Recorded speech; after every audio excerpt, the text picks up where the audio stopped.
Bharat Ratna doctor Bhimrao Ambedkar को कोटि कोटि नमन। ये कार्यक्रम डॉक्टर भीमराव अंबेडकर के जीवन पर आधारित है, जहां भारत की जनता के प्रति उनके योगदानों को पूरी सजगता से चित्रित और रेखांकित करने का प्रयास है। कार्यक्रम में दिखाई गई घटनाएं लब्ध प्रतिष्ठ पुस्तकों से ली गई हैं। इस कार्यक्रम के जरिए चैनल की ओर से एक विश्वसनीय, सजग और सकारात्मक प्रयास है कि डॉक्टर बाबा साहेब भीमराव अंबेडकर के जीवन की संघर्ष यात्रा एवं गौरव गाथा पूरे आदर के साथ घर घर पहुंचे और उनके योगदानों से सभी संपूर्णता में परिचित और आह्लादित हों। अरे मैं तो कहता हूँ उस भीमराव की जाति के लोगों को कोई जहर वहर खिला दे, मर जाए सबके सब एक ही बारी में। कोई हम पे शक भी नहीं करेगा, कह देंगे प्लेग में मर गए। अरे वही तो, दामाद के मरने के बाद भी राम जी के होश ठिकाने नहीं आए हैं। उसके बच्चों में से जब एक दो मरेंगे ना, तब उसे समझ में आएगी। सेठ जी, सेठ जी, सेठ जी, आपका बेटा ध्रुव बंबई से वापस लौट आया है। क्या? बंबई से वापस आ गया? हाँ। अरे वो है कहाँ? वो अपनी कुटिया के बाहर ही खड़ा है। चलिए। चलो चलो। बाबा। अरे ये क्या है? हम यहाँ थोड़ी दूर आप सबके लिए खाना बनाएंगे। और बाबा, आपने ही तो कहा था ना कि हम पीछे से मदद करने वाले सिपाही हैं, तो हमें अपनी जिम्मेदारी का एहसास हुआ, तो हम ये सब कुछ लेकर आ गए। बहुत अच्छा काम किया। देखो, हम सामूहिक खाना बनाने के लिए यहीं पे कहीं चूल्हा बना देंगे और सब मिलके खाना बनाएंगे। लेकिन सचमुच बहुत अच्छा काम किया। रामजी भाऊ, रामजी भाऊ, ध्रुव बंबई से वापस आ गया। वो ठीक तो है ना?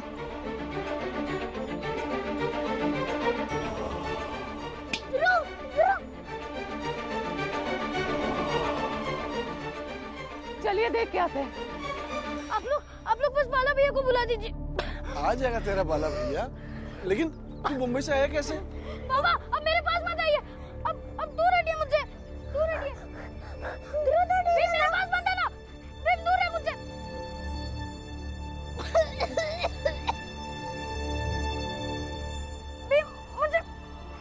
मुझे प्लेग हुआ है।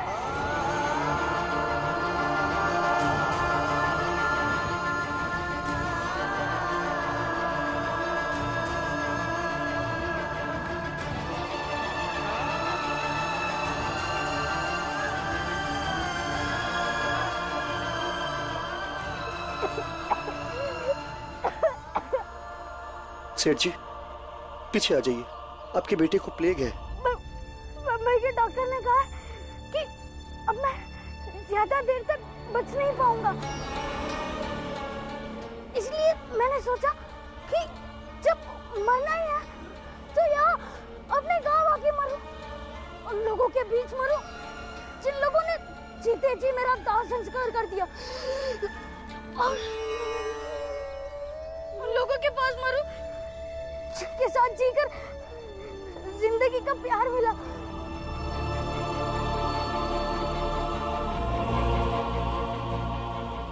ध्रुव, अस्पताल चल, सब कुछ ठीक हो जाएगा। नहीं, मेरे पास मत आना। बम्बई से यहाँ तक आ गया, यही बहुत है। बस आप लोग बाला भैया को बुला दीजिए। एक बार माफी मांग लूंगा। ध्रुव, बेमतलब की बातें मत करो।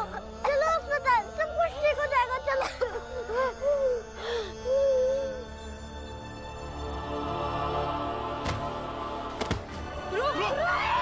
कोई आगे नहीं जाएगा। सेठ जी पीछे आइए, आपके बेटे को प्लेग, आपको प्लेग हो जाएगा, समझिए।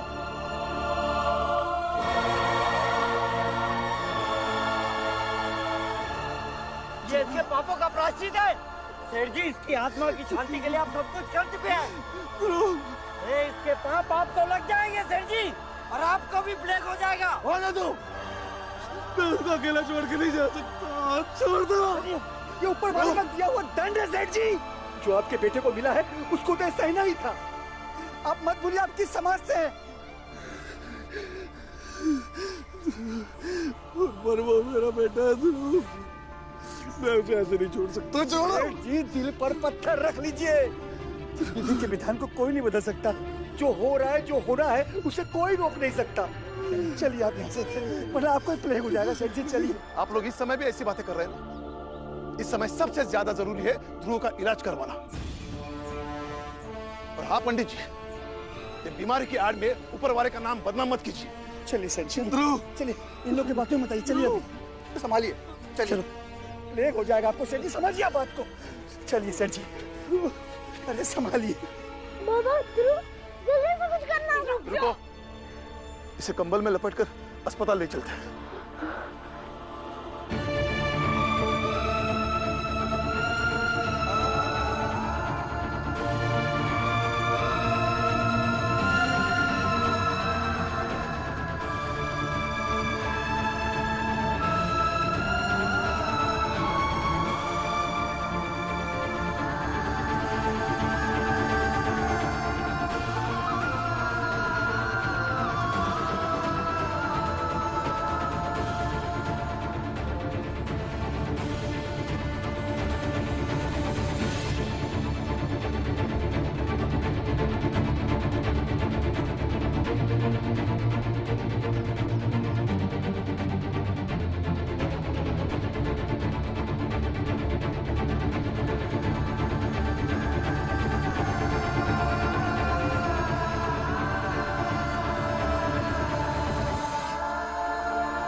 अच्छा हुआ कि भीम और राम जी मेरे बेटे को अस्पताल ले गए। ऊपर वाले मेरे बेटे को बचा लो। 2.5 किलो का प्रसाद चढ़ाऊंगा, बस एक बार मेरे बेटे को बचा लो।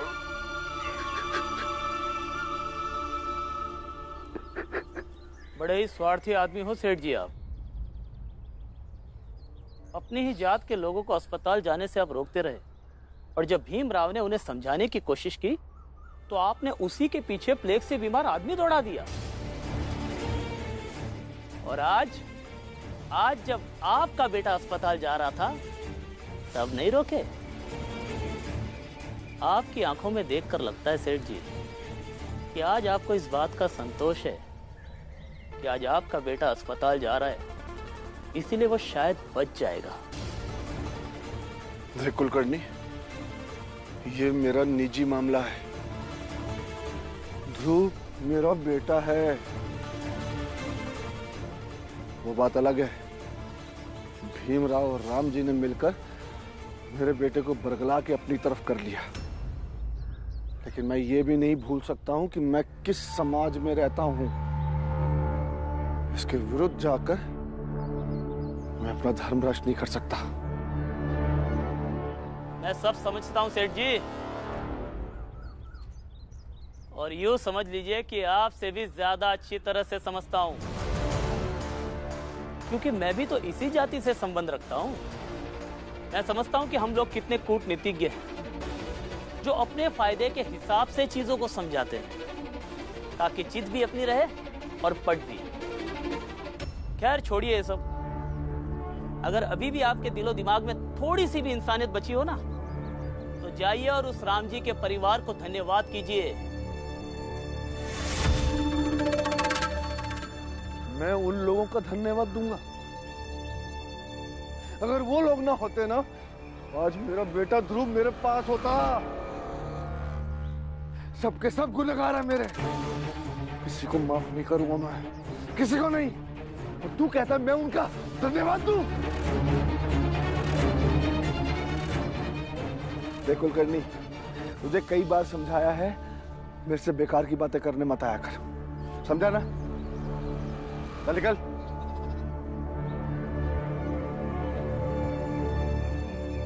एक ये है जो धन्यवाद करने में भी अपनी हीनता महसूस करते हैं, और एक वो राम जी का परिवार है जो प्लेग जैसी बीमारी में भी इनके बेटे को टांग कर अस्पताल ले गए। जल्दी जल्दी चलो। डॉक्टर साहब, डॉक्टर साहब, डॉक्टर साहब, आराम से नहीं।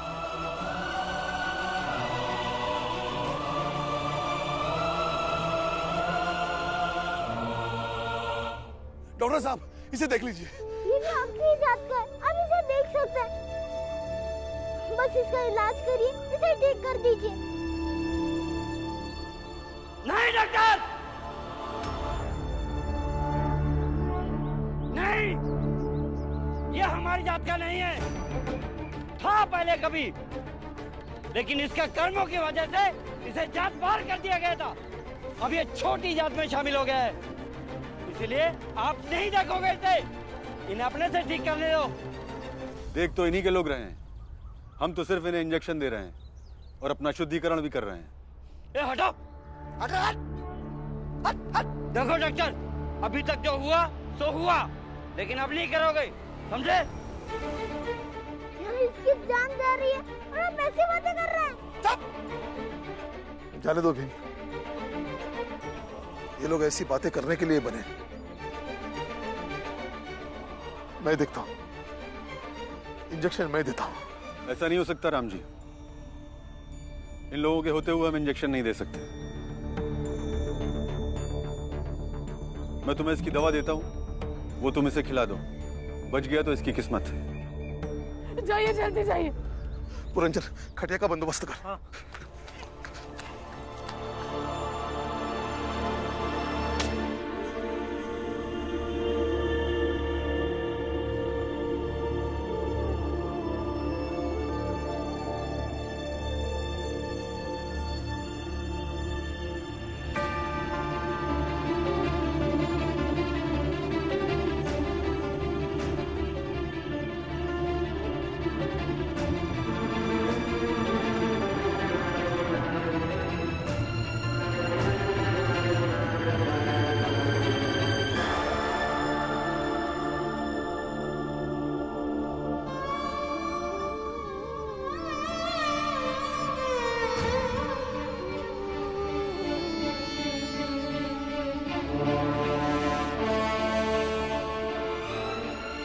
तुम दोनों वाकई में बहुत अच्छा बाजा बजाते हो।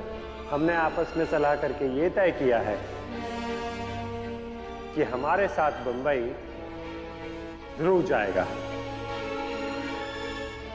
तेरा बड़ा भाई बाला ध्रुव से लाख गुना अच्छा बाजा बजाता है, और ये बात हम ही नहीं, अंग्रेज अफसर भी जानते थे।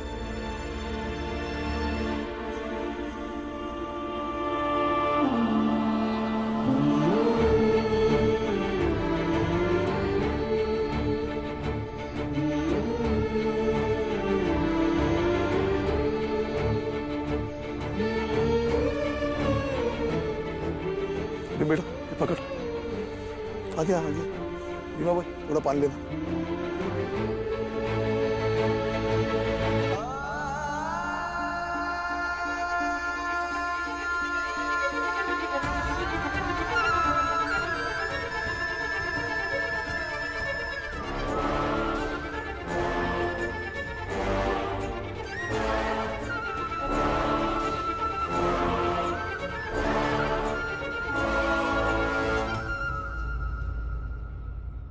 बाला, बाला, तू अस्पताल गया था क्या? हाँ, मेरे बेटे ध्रुव से मिला? कैसी तबीयत है उसकी? बोलना, बोलता क्यों नहीं? बेईमानी से भेजा था ना उसे बम्बई, हो गया उसे प्लेग। खुद जाकर देख लो कि जिंदा है कि मर गया। मुझे क्यों पूछ रहे हो? इंसानियत नाम की चीज नहीं है तुझ में। तेरे साथ वो बाजा बजाता था ना, तू ऐसी बातें कैसे कर सकता? साथ बजाता था, लेकिन अभी वो अंग्रेजों के साथ अंग्रेजी बैंड बजाता है। जिसे जाना चाहिए था वो तो यहीं रह गया। अब इंसानियत नहीं बची थी, अब तो जाति का खेल खेल कर भेज दिया उसे। अभी खुद जाकर क्यों नहीं देख लेते? क्या फायदा ऐसे समाज और जात का जो खुद के ही बेटे के पास जाने से रोकता है। अभी अब जाइए यहाँ से, मुझे किसी से बहस नहीं करनी है। जाइए।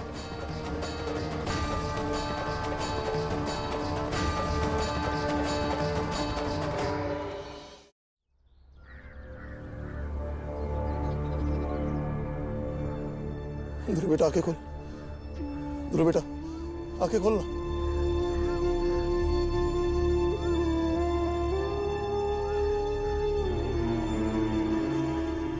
बाबा क्या हुआ ध्रुव को?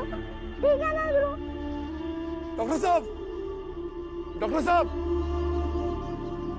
ये आंखें नहीं खोल रहा है। इसका बचना तो बहुत मुश्किल है रामजी।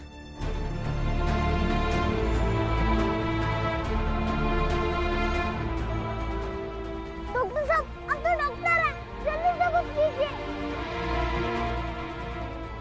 नहीं डॉक्टर,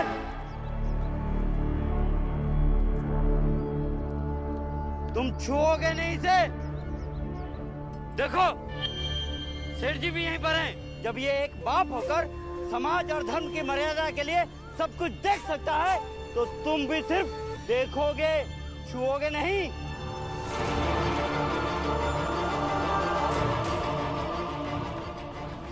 डॉक्टर साहब,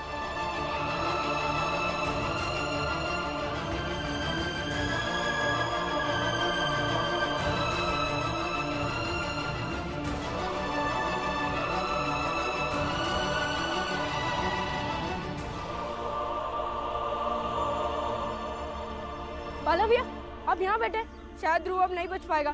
चलिए ना, माफ कर दीजिए उसे।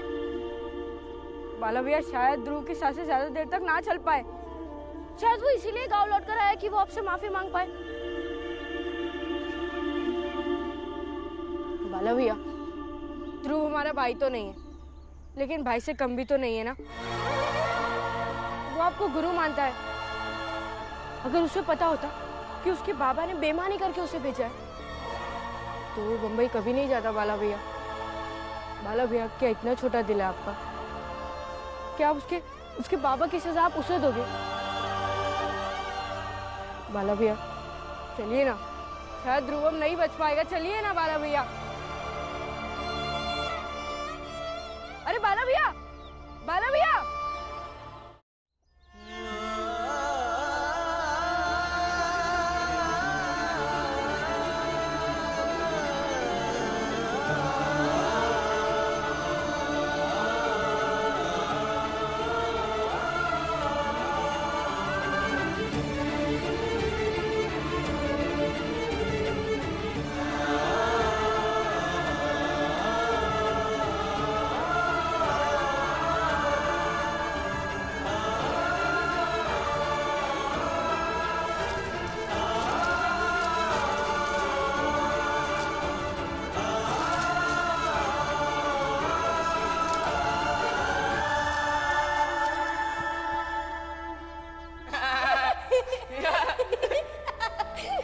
अतरंगी है ध्रुव, तेरी जिंदगी सबसे अलग है।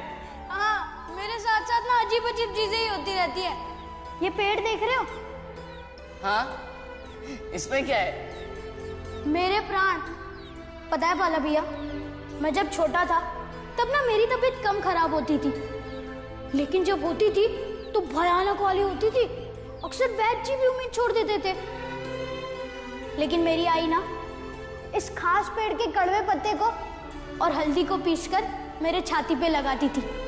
उससे मैं बिल्कुल ठीक हो जाता था। तो फिर तुम्हारी आई क्या कहती थी? मेरी आई कहती थी कि मेरा दिल ना मीठा और कमजोर है, शायद ये कड़वे पत्ते मेरे मीठे दिल को थोड़ा कड़वा बना देते होंगे, और हल्दी मेरे कमजोर दिल को मजबूत। लेकिन अब मुझे ऐसा लगता है कि वो मेरी आई की प्यार वाली औषधि ही थी, जिससे मैं ठीक हो जाता था। हो सकता है हर आई की अपने बच्चे के लिए अलग औषधि रहती है, जैसे मेरी आई मुझे अदरक खिलाती है।